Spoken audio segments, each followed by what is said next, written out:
आज जो चीज हम डिस्कस करेंगे वो है आपके पास reflection of waves from free and fixed end of string.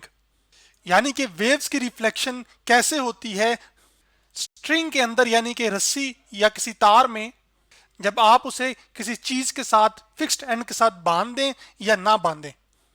इससे पहले आपने रिफ्लेक्शन के बारे में रिफ्लेक्शन ऑफ लाइट के अंदर पढ़ा था, जिसमें आपने ये जाना था कि मैं रिकॉल दे रहा हूं कि आपके पास अगर यहां पर हवा हो और यहां पर पानी हो, और आप क्या करते हैं कि एक रोशनी की किरण जो है ना, वो एक ऐसी ये लाइन या बाउंड्री है जो कि हवा और पानी को फर्क करती है।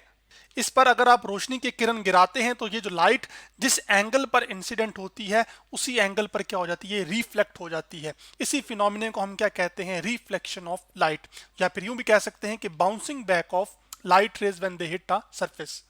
यानी कि लाइट का बाउंस बैक कर जाना, वापस चले जाना उसी तरह से जिस तरह से वो आई थी जब उसने किसी एक सरफेस को हिट किया। तो अब ये जो रिफ्लेक्शन ऑफ वेव्स है ये असल में आपको साउंड वेव्स के अंदर भी मिलती है, लाइट वेव्स के अंदर भी मिलती है, जैसे कि अभी दिखाई थी आपको, और उसी के साथ पानी में भी मिलती हैं।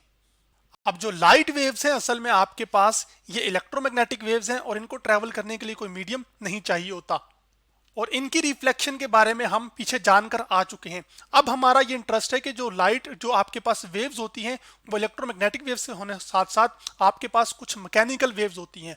मैकेनिकल वेव्स की खास बात ये होती है कि इनको ट्रैवल करने के लिए मीडियम चाहिए होता है। जैसे साउंड को ट्रैवल करने के लिए कोई एयर, वाटर वेव्स को ट्रैवल करने के लिए वाटर का मीडियम। इसी तरह आपके पास एक रस्सी में जो बनने वाली वेव्स हैं, जो कि रस्सी जो है वो असल में आपके पास मीडियम है, तो असल में इसको हम कहते हैं वेव्स ऑन अ स्ट्रिंग। और ये जो वेव्स ऑन अ स्ट्रिंग है ये असल में किस कैटेगरी में फॉल कर रही है, मैकेनिकल वेव्स की। तो आज हम ये जानने की कोशिश करेंगे कि जो रिफ्लेक्शन ऑफ वेव्स है वो मैकेनिकल वेव्स के अंदर कैसे होती है, और पर्टिकुलर केस हम लेंगे वेव ऑन अ स्ट्रिंग, जिसमें हम एक फ्री एंड लेंगे स्ट्रिंग का और एक में हम फिक्स्ड एंड को कंसिडर करेंगे। तो स्ट्रिंग के अंदर जो रिफ्लेक्शन होती है वेव्स की, आइए उसको एक एनिमेशन से देख लेते हैं। जैसे ये एनिमेशन मैंने physics.com की वेबसाइट से लिया, जिसमें आपके पास एक स्ट्रिंग है और उस स्ट्रिंग के अंदर आप क्या करते हैं कि असल में एक पल्स जनरेट करते हैं, और ये पल्स इस फिक्स्ड एंड यानी कि कोई दीवार के साथ लग के टकरा कर क्या हो जाती है, ये वापस रिफ्लेक्ट बैक होकर आ जाती है। तो ये भी असल में क्या है, रिफ्लेक्शन ही है। अब ये रिफ्लेक्ट बैक क्यों करती है और कैसे होती है, हमने इसी चीज को डिटेल के साथ डिस्कस करना है। तो सबसे पहले हम बात करते हैं reflection of waves from fixed end of string. तो reflection of wave from fixed end of string से मुराद ये है कि आपके पास इस तरह से ना, मैं एक सिनेरियो क्रिएट कर रहा हूं जिसमें आपके पास एक ये फिक्स पोल है, या फिर आप ये भी कह सकते हैं कि या फिर ये एक दीवार है जो कि आपको यहां पर दिखाई दे रही है। उस दीवार के एक एंड के साथ आपने रस्सी का एक किनारा बांधा हुआ। जैसे रस्सी है ना, उसके दो एंड्स होते हैं ना, एक ये वाला और एक ये वाला। तो ये वाला जो किनारा है दाएं जाने वाला, वो आपने इस पोल के साथ बांधा है। यही मतलब है असल में फिक्स्ड एंड ऑफ स्ट्रिंग का। अब आप इधर से पकड़कर इसको अपने हाथ से क्या करेंगे कि एक दफा इसमें एक पल्स जनरेट करेंगे। जैसे इस एनिमेशन के अंदर मैंने physics.bu.edu की वेबसाइट से जो ली है, इसमें यहां पर मैं फिक्स्ड एंड पे क्लिक करूंगा और प्ले करूंगा, तो आपके पास एक ये पल्स जनरेट हो रही है। ठीक है, अब वो जो पल्स है वो ट्रेवल कर कर आपके पास किस पर आएगी या कहां पर आएगी, इस पोल या फिर वॉल की तरफ आएगी। तो फिर मैं यहां पे लिख सकता हूं पल्स अराइव्स। अब इस पल्स की वेव के साथ एनालॉजी बनाने के लिए मैं यहाँ पर कंसीडर कर रहा हूँ, आपके पास ये एक वेव आ रही है, ठीक है, और ये उसकी जो है ना वो मीन पोजीशन है रस्सी की, जो बिल्कुल अनडिस्टर्ब, ठीक है। तो अब इस मीन पोजीशन से असल में आपके पास यहाँ तक का जो फासला है इसको एम्पलीट्यूड कहते हैं, और जबकि ये जो पॉइंट्स होते हैं मैक्सिमम एम्पलीट्यूड वाले पॉइंट्स, इनको असल में हम क्रस्ट कहते हैं। तो अब आपके पास क्या होगा कि इस पल्स का क्या करेगा, ये जो क्रस्ट है वो असल में ट्रेवल कर कर आ रहा होगा और इस रोप की तरफ आएगा। आप ये स्टेप बाय स्टेप प्रोसीजर देख रहे हैं, पहले यहां पर है, फिर उसके बाद ये ट्रेवल करता हुआ मुसलसल तसलसल के साथ क्या करेगा, आगे आएगा, और इसका क्रस्ट जो है वो असल में किसको हिट करेगा, वॉल को या पोल को। अब जब इस रोप का जो क्रस्ट है वो असल में इस पॉइंट पर वॉल को हिट करेगा, तो असल में एक तरह से यहां पर ये एक फोर्स लगाएगा। तो फिर मैं कह सकता हूं rope exerts an upward force on wall. वो ऊपर की जानिब एक क्या करेगा, फोर्स लगाएगा, किसके ऊपर, वॉल के ऊपर या फिर पोल के ऊपर। अब न्यूटन्स का थर्ड लॉ ऑफ मोशन क्या कहता है कि action and reaction are equal in magnitude but opposite in direction. यानी कि यहां पर रोप एक्शन कर रही है किस पर? दीवार पर। और वो जो एक्शन कर रही है वो असल में फोर्स है जो कि एफ से मैं लेबल कर रहा हूं, एफ फोर्स है। कौन लगा रहा है? रोप। मैं आर लिख रहा हूं किस पर? वॉल पर। अब उसका मुतबादिल क्या होगा या उसका रिएक्शन क्या होगा आपके पास कि अब आपके पास ये जो दीवार है, ये जो पोल है, ये एक ऑपोजिट डायरेक्शन के अंदर फोर्स लगाएगा किसके ऊपर? रोप के ऊपर। इसका मतलब है जो फोर्स अब कौन फोर्स लगा रहा है? वॉल लगा रही है किसके ऊपर? रोप के ऊपर। लेकिन इनकी डायरेक्शन एक दूसरे से क्या है? ऑपोजिट। ये यहां सही नहीं लिखा जा रहा, मैं इधर नीचे लिख देता हूं। तो उसका कॉन्सिक्वेंस क्या होगा कि अब इस वेव का ये जो क्रस्ट है ना, ये असल में तब्दील हो जाएगा ट्रफ के अंदर, और आपकी जो वेव है ये लग के वापस रिफ्लेक्ट होगी इस तरह से, जैसे कि आप यहां पर देख रहे हैं।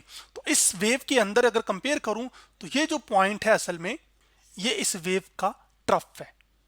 तो फिक्स्ड एंड से आपके पास जब वेव रिफ्लेक्ट हुई तो असल में क्रस्ट किस में तब्दील हो गया है? ट्रफ के अंदर।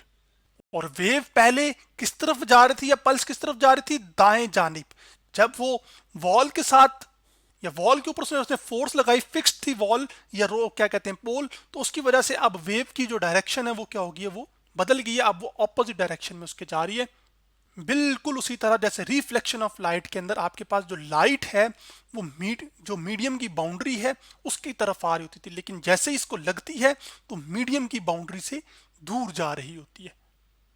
अब क्योंकि आपके पास ये वेव रिफ्लेक्ट हुई है और जो पहली वेव आने वाली वेव का क्रस्ट है वो किस में तब्दील हो गया है?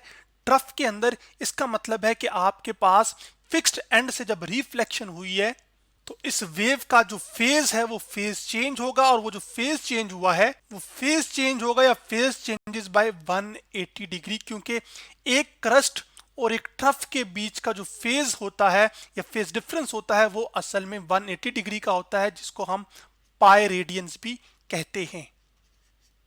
जबकि फेज हमें क्या बताता है कि phase describes where a wave is in its cycle, यानी कि एक साइकिल के अंदर आपके पास वेव किस जगह पर है या किस पॉइंट पर है वो असल में हम उसको उसके फेज से बता सकते हैं।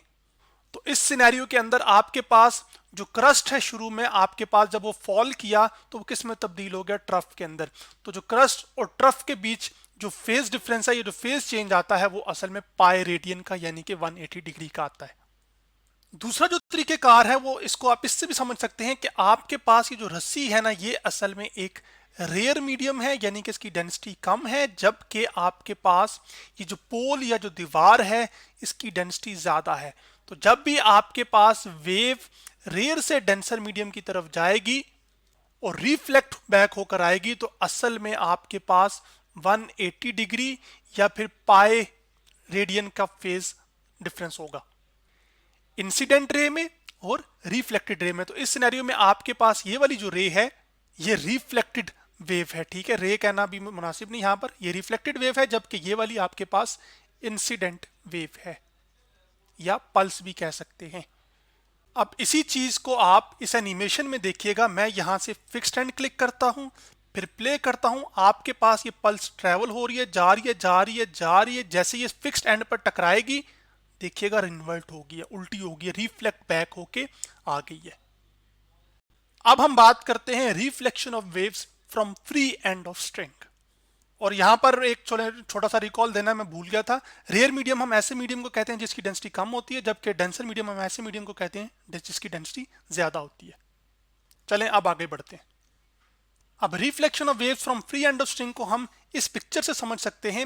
यहां पर फ्री एंड ऑफ स्ट्रिंग से मतलब असल में यह है कि आपकी जो रस्सी है ना ये किसी चीज के साथ बंधी नहीं हुई। जैसे फिक्स्ड एंड के अंदर आपके पास रस्सी का जो दूसरा किनारा था वो एक पोल या दीवार के साथ जुड़ा हुआ था।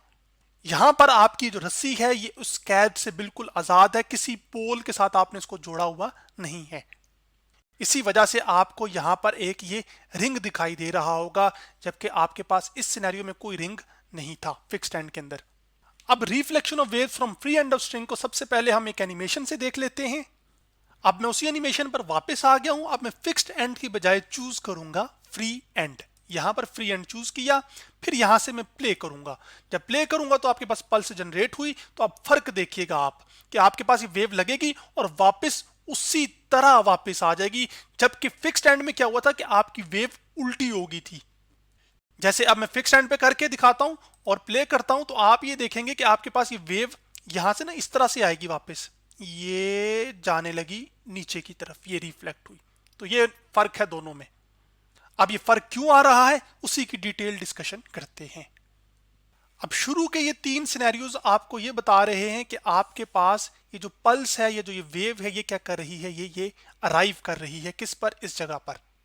तो अब ये जब ये वेव या ये जो पल्स है, इसका जब क्रस्ट अराइव करेगा इस पोल पर, लेकिन ये पोल के साथ ना आप ये देख रहे हैं यहाँ पर ये रिंग लगा हुआ है, तो रिंग इसको आजादी दे रहा है कि ये कहीं भी ऊपर नीचे हो सकती है। फिक्स्ड एंड के अंदर उसके पास ये आजादी नहीं थी। मैं ये जो पोल के साथ आजादी वाली बात है ना, रिंग की जो लगा हुआ है, ये आपको इस एनिमेशन से समझाता हूं जो कि fed.colorado.edu की वेबसाइट से लिया मैंने। जैसे कि आप यहां पर देख रहे हैं, ये जो रिंग है ये इसको अलाउ करिए कि फ्रीली ऑसिलेट कर सके ना। जबकि जब फिक्स्ड एंड होगा, जैसे यहां पर मैं करता हूं, तो आप ये देखेंगे कि अब ये बंद गया ना, तो इस वजह से ये फर्क है। इस फ्री एंड होने की वजह से असल में ये जो पोस्ट है या पोल है या दीवार है, ये किसी किस्म की फोर्स नहीं लगाएगी इस रोप के ऊपर, जिसकी वजह से आपके पास जिस तरह से ये वेव जा रही है, जैसे आप देख रहे हैं यहां पर ये इधर जा रही है, असल में उसी तरह से आपके पास ये वापस रिफ्लेक्ट बैक होके आ जाएगी। अब ये इन्वर्ट नहीं हुई। जैसे आपके पास फिक्स्ड एंड ऑफ स्ट्रिंग के अंदर जो क्रस्ट था वो किस में बदल गया था, ट्रफ के अंदर। इस सिनेरियो में क्या है कि आपके पास जो आपका क्रस्ट है वेव का, वो क्रस्ट के तौर पर ही वापस आ रहा है। इसका मतलब है कि आपके पास किसी किस्म की इन्वर्जन नहीं हुई, लेकिन रिफ्लेक्शन जरूर हुई कि वेव पहले तक अगर दाएं जानिब जा रही थी, तो आप किस तरफ जाने आ रही है, आप ये बाएं जानिब आ रही है। तो इसका मतलब है जो रिफ्लेक्शन ऑफ वेव्स है from free and of string, वो असल में रिफ्लेक्शन है लेकिन विदाउट इन्वर्जन। यानी कि ऐसा नहीं हुआ कि जो क्रस्ट है वो ट्रफ में क्या हो, तब्दील हो गया, वो क्रस्ट असल में वापस क्रस्ट ही आ रहा है। और ऐसा क्यों हो रहा है, क्योंकि आपके पास असल में ये जो है ना स्ट्रिंग, आपके पास ये किसी पोल से बंधी नहीं हुई, ये तो आजाद है। इस वजह से जो पोल है वो किसी किस्म की फोर्स ही नहीं लगाएगा इस रोप के ऊपर, जिसकी वजह से वो इन्वर्ट ही नहीं होगी। इसी वजह से वो इन्वर्जन होने के बगैर ही वापस आ जाएगी। अब जैसे आपके पास इस सिनेरियो के अंदर जो कि फिक्स्ड एंड वाला था, इसमें जब आपके पास रस्सी रेयर, यानी कि रस्सी रेयर मीडियम था, जबकि हमने कहा था पोल जो है वो डेंसर मीडियम, यानी कि इसकी डेंसिटी क्या है वो ज्यादा है। तो जब रेयर से डेंसर में गई थी, तो आपके पास असल में 180 डिग्री या पाई रेडियन का शिफ्ट आया था। लेकिन free end of a string के अंदर आपके पास क्योंकि मीडियम तो बदला ही नहीं होगा, इस वजह से किसी किस्म का कोई फेज चेंज नहीं होगा। तो फिर मैं कह सकता हूं कि reflection of waves from free and of string के अंदर आपके पास कोई फेज चेंज नहीं होगा, नो फेज चेंज। क्योंकि अगर क्रस्ट मीट किया है या क्रस्ट आया है, तो वापस भी क्या आ रहा है, क्रस्ट। तो एक क्रस्ट और दूसरे क्रस्ट के बीच में कोई फेज डिफरेंस नहीं होता, और वो उनके बीच में जो फेज डिफरेंस या जो होगा भी, तो वो 0 डिग्री होता है। ठीक है, तो 0 डिग्री कुछ भी नहीं है। और 0 डिग्री जब दो वेव्स के बीच में फेज डिफरेंस हो, तो हम उन वेव्स को क्या कहते हैं, इन फेज। जबकि आपके पास reflection of waves from fixed end string के अंदर आपके पास इंसिडेंट पल्स और जो रिफ्लेक्टेड पल्स है, या इंसिडेंट वेव और रिफ्लेक्टेड वेव है, इनके बीच में चूंकि फेज डिफरेंस कितना है, पाई रेडियन का, तो ये जो वेव्स हैं ये असल में आउट ऑफ फेज हैं। क्योंकि जो इंसिडेंट पल्स का क्रस्ट है वो असल में आपके पास रिफ्लेक्टेड वेव का ट्रफ है। तो आज हमने reflection of waves from free and fixed end of string के बारे में स्टडी किया।